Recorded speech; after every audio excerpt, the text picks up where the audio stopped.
Bab 2967-2969. Ketika Dev meledakkan aura pedang dan segera memunculkan cahaya pedang, gelombang kekuatan guntur juga mengelilingi tubuhnya.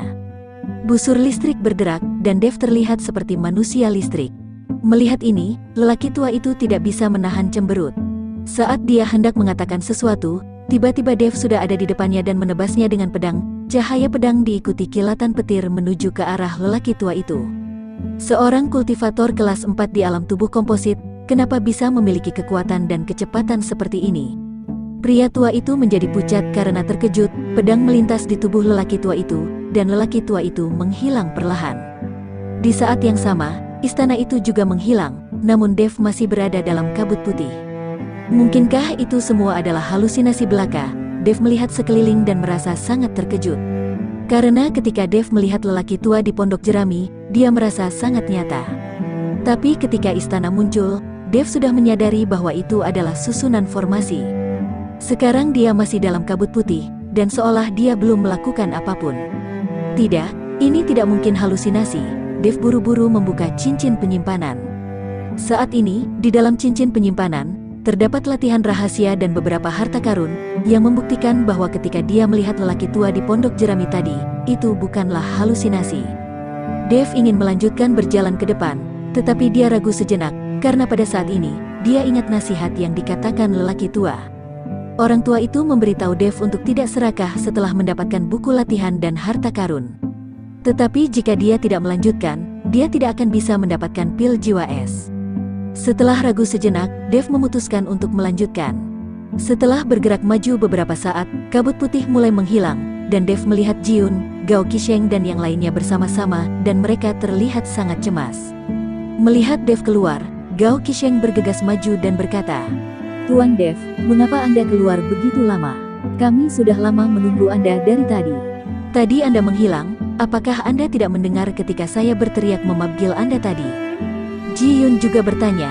Pada saat ini, Dev menyadari bahwa bukan orang lain yang tiba-tiba menghilang, tetapi dirinya sendiri yang tiba-tiba menghilang. Lao Sun bertanya pada Dev, "Apakah Anda memasuki ilusi tadi?" Dev mengangguk dan berkata, "Begitu banyak dari kita yang tidak terpengaruh pada ilusi tadi, tetapi kenapa Tuan Dev bisa terpengaruh dan memasukinya?" Gao Qisheng sangat penasaran, mengapa hanya Dev sendiri yang memasuki ilusi. "Saudara Dev, ketika Anda memasuki ilusi, apakah Anda memiliki petualangan? Apakah Anda mendapatkan harta karun?"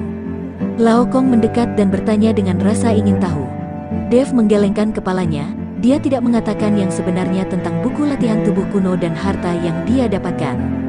Dev tidak dapat menjamin bahwa orang-orang ini tidak akan tahu. Karena Tuan Dev sudah keluar, kita lanjutkan saja perjalanan, mungkin orang-orang itu sudah di depan. Desak Jiun, seseorang telah memasuki gua harta karun ini sebelumnya.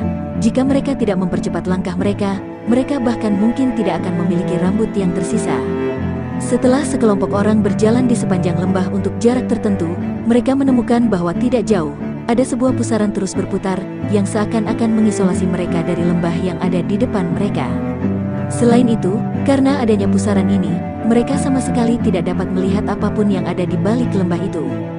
Dev melihat sekeliling dan menemukan bahwa tidak ada jalan lain untuk melanjutkan kecuali di sini. "Lihat pusaran ini, aku tidak tahu apakah itu berbahaya."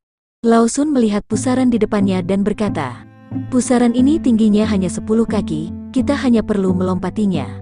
Gao Qisheng mengerahkan kekuatan di kakinya, dan dia melompat. "Jangan dulu," Dev ingin menghentikannya, tapi sudah terlambat.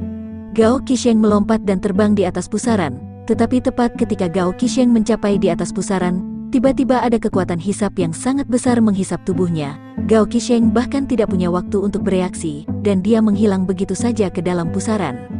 Tuan muda kedua, melihat ini, keluarga Gao berteriak panik. "Sial, pusaran apa ini yang bahkan bisa menyedot orang pada ketinggian seperti itu?"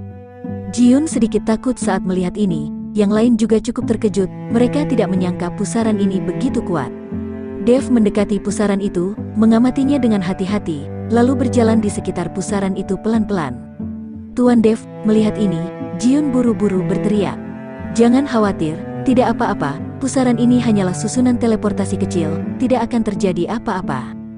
Dev pun masuk. Setelah Dev memasuki pusaran, tiba-tiba cahaya putih melintas di depan matanya, dan kemudian seluruh tubuhnya muncul di sebuah istana besar.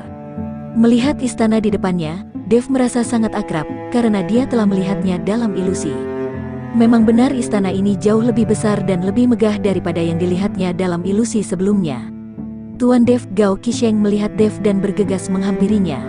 Ketika dia tersedot tadi, dia benar-benar bingung, tetapi sekarang setelah melihat Dev, dia merasa jauh lebih nyaman. Segera, Ji-yun dan yang lainnya juga terlihat muncul di tempat ini satu demi satu. Dev dan yang lainnya membuka pintu dan memasuki istana. Saat ini, di seluruh aula istana, ada sekelompok kultivator yang duduk bersila, seolah-olah mereka sedang menunggu sesuatu. Melihat Dev dan yang lainnya masuk, lusinan mata semua orang menyambut mereka. Orang-orang dari aliansi penyegel iblis, Gao Qisheng melihat sekilas 5 orang di depannya, dan mereka duduk bersila dengan tenang. Kelima orang ini berasal dari aliansi penyegel iblis. Kalian juga kemari. Pada saat ini, seseorang menyapa Dev. Dev melihat dan menemukan bahwa orang ini adalah Yuan Bao yang telah dia selamatkan dari monster beruang es beberapa waktu yang lalu. Melihat dia bertemu seorang kenalan, Dev berjalan mendekat. Dia ingin mengikuti Yuan Bao untuk mencari tahu apa yang sedang terjadi. Orang-orang ini datang untuk menemukan harta karun itu, dan sekarang mereka semua bermeditasi dengan tenang di sini. Benar-benar takdir, kita bertemu lagi, Yuan Bao berkata sambil tersenyum. Aku tidak tahu apa yang kamu lakukan. Kenapa kamu bermeditasi di sini? Bukankah kamu ke sini untuk menemukan harta karun itu? Dev bertanya dengan rasa ingin tahu. Duduklah dulu, dan minta mereka yang datang bersamamu untuk mencari tempat duduk juga. Jangan berjalan sembarangan. Jika kamu tidak duduk setelah 3 menit, kamu akan dihukum, dan kamu tidak akan memenuhi syarat untuk mendapatkan harta karun itu sama sekali. Kata Yuan Bao dengan suara rendah untuk menjelaskan pada Dev. Apa maksudmu? Dev semakin bingung. Apakah ada orang yang mengendalikan perburuan harta karun ini? Tepat ketika Dev bingung, sebuah suara lama tiba-tiba muncul. Para pendatang baru segera mencari tempat duduk, jika tidak mereka akan diusir dari sini, dan mereka tidak memenuhi syarat untuk mendapatkan harta karun itu. Dev mendengarkan suara tua itu dan membeku sesaat, karena suaranya terlalu familiar. Tidak peduli di pondok jerami atau di istana ilusi, lelaki tua yang dilihat Dev juga memiliki suara ini. Dev sedikit bingung, apakah lelaki tua ini adalah leluhur dari klan pemurnian tubuh kuno? Kalian semua temukan tempat untuk duduk, dan jangan bergerak. Meskipun Dev tidak tahu apa yang sedang terjadi, dan juga tidak tahu identitas asli lelaki tua itu, dia tetap berkata kepada Gao Qisheng dan Ji-yun untuk menuruti apa yang dikatakan suara itu. Orang-orang ini semua mendengarkan Dev, dan kemudian menemukan tempat duduk masing-masing. Gao Qisheng masih memelototi anggota aliansi penyegel iblis, berharap dia bisa menerkam mereka dan menggigitnya. Tetapi orang-orang dari aliansi penyegel iblis bahkan tidak melihat ke arah Gao Qisheng sama sekali. Tidak lama setelah Dev dan yang lainnya duduk, sekelompok orang masuk, dan kelompok orang ini adalah keluarga Ning yang dibawa oleh Ning Kaichen. Ning Kaichen melihat ke aula, di mana semua orang duduk tegak dan tidak bisa menahan perasaan ingin tahu. Tapi setelah diingatkan oleh suara tua itu, Ning Kaichen tidak berani untuk tidak patuh, dan dengan patuh menemukan tempat untuk duduk juga. Pada saat ini, tepat di depan aula utama, sebuah pintu cahaya besar perlahan muncul, dengan pita berkedip di atasnya, sehingga mustahil untuk melihat situasi di dalamnya. Segera, dari pintu itu, sosok perlahan muncul. Saat melihat sosok ini muncul, Dev mengerutkan kening. Karena dia menemukan bahwa lelaki tua ini adalah lelaki tua yang dia temui di pondok jerami dan istana. Pria tua itu melirik ke arah kerumunan, dan kemudian menatap Dev sejenak. Tapi sepertinya lelaki tua ini tidak mengenal Dev lagi. Saya adalah patriark dari klan pemurnian tubuh kuno, dan saya meninggalkan harta ini untuk menemukan seseorang yang ditakdirkan untuk membantu klan pemurnian tubuh kuno saya. Harta ini bisa kalian miliki, jika kalian lulus ujiannya. Kalian tidak hanya bisa mendapatkan harta karun itu, tetapi kalian juga bisa mendapatkan warisan saya, serta pil jiwa es. Sekarang hanya 100 orang yang bisa masuk, kata lelaki tua itu perlahan. Ketika mereka mendengar bahwa hanya 100 orang yang bisa masuk, semua orang membicarakannya. Mereka tidak tahu bagaimana cara memilih 100 orang ini. Apakah harus ada perkelahian, dan siapa yang lebih kuat bisa masuk? Semua orang menatap lelaki tua itu, bertanya-tanya bagaimana 100 orang itu dipilih. Saya yang akan memilih 100 orang itu, dan sisanya akan tersingkir. Setelah lelaki tua itu selesai berbicara, dia melambaikan telapak tangannya dengan ringan, dan sinar cahaya menyinari semua orang. Dan sinar cahaya ini berjumlah 100. 3 orang yang datang terakhir tidak mendapatkan sinar cahaya, dan ketiga orang ini semuanya dari keluarga Ning. Lagi pula, keluarga Ning adalah yang terakhir masuk. Melihat pemandangan ini, Ning Kaichen buru-buru berkata, "Senior, apakah Anda ingin membiarkan beberapa orang yang tersisa pergi?" Pria tua itu mengangguk, "Ya, saya akan biarkan mereka pergi, tetapi pergi untuk selamanya."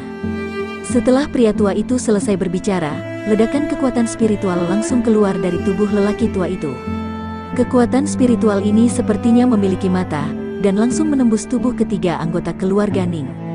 Tanpa reaksi sedikit pun, bahkan tanpa mengetahui apa yang terjadi, tubuh ketiga anggota keluarga Ning perlahan turun.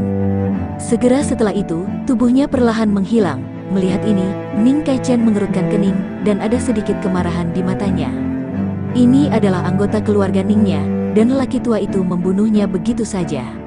Namun, Ning Kaichen menahan amarahnya pada akhirnya. Dia tahu bahwa mendapatkan harta itu adalah hal yang paling penting. Terlebih lagi, kekuatan leluhur klan pemurnian tubuh kuno masih tidak dapat diprediksi. Meskipun jelas bahwa lelaki tua ini adalah sisa jiwa, namun kekuatan sisa jiwa dari lelaki ini sangat kuat dan tidak bisa diremehkan. Ning Kaichen menahannya, tapi Ning Ken tidak tahan. Dia berpikir bahwa ayahnya adalah puncak peringkat ke-9 dari alam tubuh komposit, jadi dia tidak perlu takut pada siapapun. "Kamu bajingan tua, kamu benar-benar membunuh anggota keluarga Ning kami dengan seenaknya. Kamu hanyalah sisa jiwa, percaya atau tidak, aku akan memukulimu sampai mati, dan aku akan menghancurkan hartamu." Ning Ken meraung keras, "Kamu bajingan, tutup mulut." Ning Kaichen berteriak pada Ning Ken. Ning Kaichen saja tidak berani mengeluh karena 3 pelayan dari keluarga Ning mati, tapi Ning Ken yang berkekuatan rendah, telah berteriak dengan lancang. Ini membuat Ning Kaichen sangat marah. Dia takut kata-kata anaknya akan membuat marah lelaki tua itu, tapi lelaki tua itu memandang Ning Ken dengan senyum tipis. "Beginilah keadaan dunia ini, takdir didominasi oleh yang kuat. Jika kalian tidak ingin didominasi oleh orang lain, kalian sendiri harus menjadi orang yang kuat. Apakah menurutmu kamu kuat?" "Aku..." Ning Ken tidak bisa berkata apa-apa oleh kata-kata orang tua itu.